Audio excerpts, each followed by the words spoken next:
If you could look through 3,000 kilometers of solid rock right now, you would see something that shouldn't exist. There are two colossal structures inside our planet, each sprawling beneath a different side of the globe.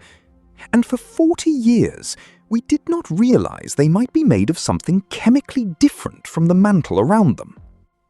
Geologists call them large low-velocity provinces, or LLVPs.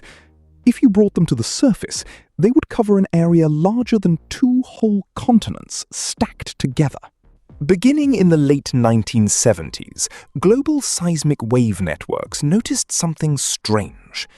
Beneath the African continent and beneath the Pacific Ocean, seismic shear waves hit these two structures and slowed down dramatically. For decades, textbooks depicted this boundary region as a clean, uniform spherical shell, a neat transition zone separating the outer liquid iron core from the rocky mantle above it. The dominant assumption was simple: heat. The mantle is hot, and hot rock expands. When rock expands, its density drops, causing seismic waves to pass through it more slowly. Under this view, LLVPs were just giant thermal plumes, massive blobs of hot mantle drifting slowly upward. Except that explanation ran into a wall of fluid dynamics. If LLVPs were purely hot, buoyant mantle rock, their low density would make them float. Numerical convection models show that over hundreds of millions of years, thermal upwellings get sheared apart, stretched out, and mixed into the surrounding mantle. Yet high-resolution seismic tomography revealed that LLVPs have surprisingly sharp, almost vertical boundaries. They are not diffuse clouds of rising heat. They are dense, coherent piles anchored directly to the top of the liquid outer core. To stay anchored at the bottom of a convecting mantle for billions of years, a structure must be physically heavier than the rock around it.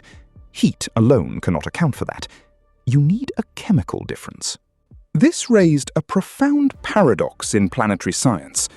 Where could Earth have acquired millions of cubic kilometers of material dense enough to sink to the bottom of the mantle and stay there without mixing?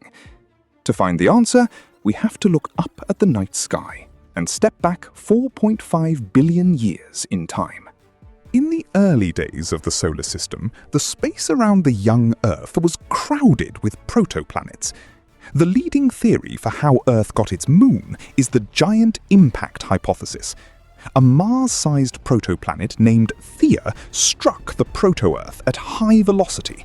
For decades, computer models of this collision focused almost entirely on the debris blasted into orbit. Scientists watched simulations showing melted crust and mantle swirling into a ring, which eventually coalesced to form the moon.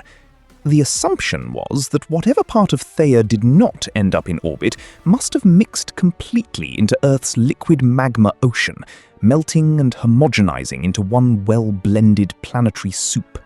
In 2023, high-resolution computer simulations led by geophysicists at Caltech changed that picture entirely. The key lies in chemical differentiation. Planetary models indicate that before the collision, Theia had already separated into a metallic core and a silicate mantle. Crucially, because Theia formed in a different region of the early solar nebula, its mantle was significantly richer in iron oxide than Earth's mantle. Iron is heavy. An iron-enriched mantle is intrinsically 2 to 3.5% denser than Earth's ambient mantle rock. When Theia struck Earth at over 9 kilometers per second, the collision was not a clean ricochet. Theia's upper mantle was vaporized and sheared off, supplying the material that built the moon. However, the lower portion of Theia's mantle absorbed the bulk of the kinetic energy without fully vaporizing. Instead of dissolving uniformly into Earth's upper magma ocean, large, coherent slabs of iron-rich Theian rock sank straight down through Earth's molten mantle. Think of dropping a heavy drop of dense syrup into a glass of warm water. The syrup does not immediately dissolve. It plunges to the bottom, forming a thick, distinct layer on the floor of the glass. This is not just a clever metaphor. When geophysicists plugged these physical properties into 3D supercomputer simulations, they saw exactly how these slabs survived the plunge. If the moon is the debris that stayed in the sky, these slabs are the survivors that took the plunge. The dense, iron-rich Thean mantle slabs sank all the way to the core-mantle boundary, 2,900 kilometers deep. Over the next 4.5 billion years, Earth's mantle convection pushed these slabs along the core boundary, clustering them into two massive stable piles, one under Africa and one under the Pacific. In this model, the two mysterious blobs inside Earth did not form here. They could be continent-sized remnants of Theia.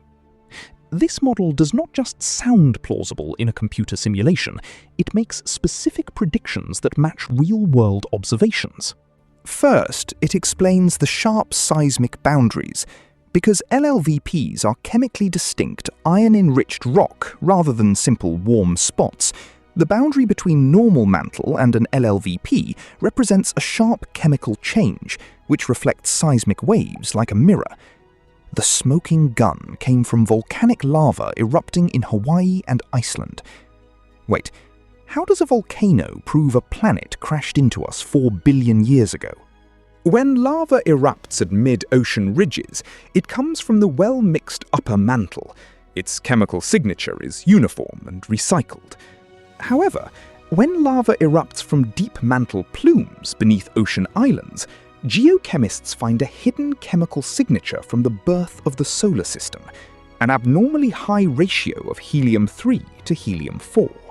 Helium-3 is a primordial gas trapped in Earth during its initial formation. It escapes into space whenever lava reaches the surface and cannot be replenished. The presence of high helium-3 in Hawaiian basalts shows that those volcanic plumes tap a reservoir that has remained isolated since the solar system was young. The buried material in this model could provide such a reservoir, but helium alone cannot identify it as Theia. The LLVPs sit at the very bottom of the mantle convection cycle, leaking primordial gases into rising thermal plumes without ever being fully consumed. So, the next time you look up at the moon, remember that it is the part of the collision that remained in the sky. And if this model is right, some of Theia may still be down below, resting against the core of our world, feeding mantle plumes that rise toward volcanic islands. Our planet did not evolve in isolation. It is a composite world, and it may still carry material from an ancient protoplanet deep inside its heart.